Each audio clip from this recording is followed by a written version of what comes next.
Guys, welcome back to Booze and Food. I'm here with our guy Chance. He said he wanted to do a Rye Shootout. Now, give him the parameters and perspective on what it means to do a Rye Shootout. If we go, I had a bench competition with a buddy of mine. He said he could bench more than me. I said, stop it. Just stop it. I said, you pick the number and we'll see. We'll start there. Yeah, literally pick the number. Good luck.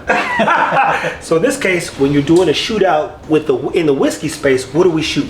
Yeah, so to me, it's not really a winner here. It's what is your profile, right? Okay. We have a diverse group here of all kinds of ryes from different companies.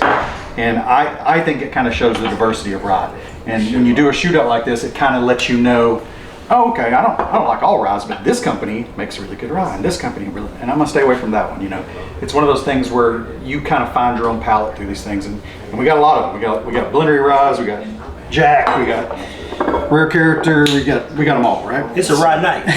Rye not? So why not Rye night? Rye not. So I thought we'd get the guys together and kind of take a little rye journey and see where their palates may lie. Okay, so a couple of things, guys. This right here is basically a Jim Beam product? Beam product right here. This is a Beam product too, or no? No, that's Old Forester, which would be Brown-Forman. Okay, and who is this? So that's J.W. Kelly. That's kind of a new thing, and it's kind of been the darling of the internet. It's like a $40 rye, but it doesn't have great distribution. There's no distribution in Texas. I had to have this mailed to me.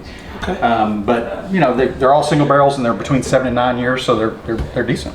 And then this right here is a Buffalo Trace product. Yep, and we've put that up against some heavy hitters. I mean, And it's one? Yeah, I mean that thing hangs with handy for $30. I'm gonna have to try that one soon too. Yeah. And then this Nashtucky, or this is Nashville Barrel Company. We've got a couple of varieties of Nashville Barrel Company here, but this is a sourcing company out of Tennessee. They've got distillers and warehouses in Kentucky and Tennessee. They sometimes blend do single barrels. That's a single barrel from a store that Matt frequents when he goes back there. Okay. And then Michters we know about being a low barrel entry proof.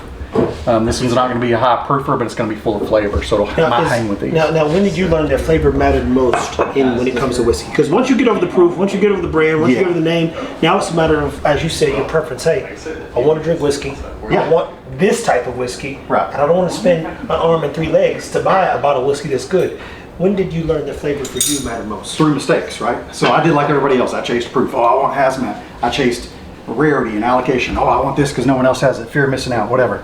And then I realized what I was really after was flavor, and not something that's 80 proof or watered down. Just something that is full of flavor, has multiple layers, complexity, and all these things that I enjoy. So that's what I chase. Now, does that coincide with proof a lot of times? Yes, it does.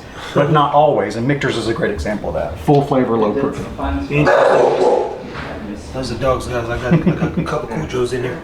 But what I would tell you is, Rye for me, who's back? Rye for me definitely is where I get the most flavor. Bourbon to me kind of gets boring. It can get pigeonholed, right? It can get to these flavor concepts, and especially the blendery. All I heard was the drink and fuck a pigeonhole. I'm a night owl. That's a different mode. Well, we run into these streaks where all these bourbons have these same flavor notes, and it just, after a while it gets the same, right? But I never experienced that with rye. There's always a new rye and a new flavor, and I don't care if it's melon or whatever. Blueberry, we'll find all kinds of crazy notes on it. So the 3 things that you say go into a shootout then are what? What are the 3 things you're measuring when you're shooting out to see who won? Yeah, so for me personally, it's going to be flavor. So what's the most flavor, right? The second thing for me is going to be, is it available?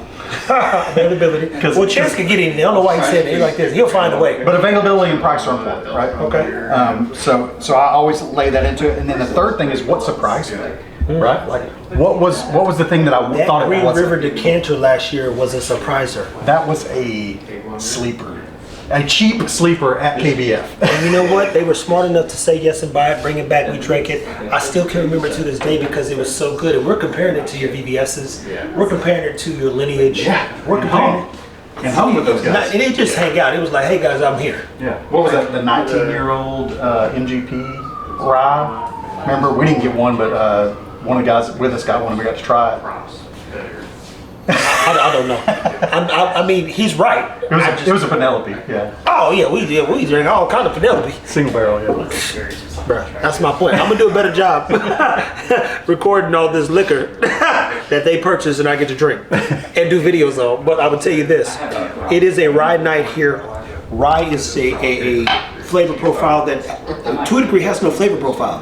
When you get bourbon, you drink bourbon, and it's corn forward and it's sweet, and you know what you're getting. Rye could be you could buy a 12-year rye that has just the right amount of spice with the sweetness, with notes that take you back to when you were 5 years old eating cherry candy or something. You literally never know. Blueberries, etc. So, big thanks to Chance as they get into this rye thing, guys. I'm just here to warm up the whiskey, to say the least, and keep it whiskey. Stay tuned, people. Until next time. Keep it right. Go ahead.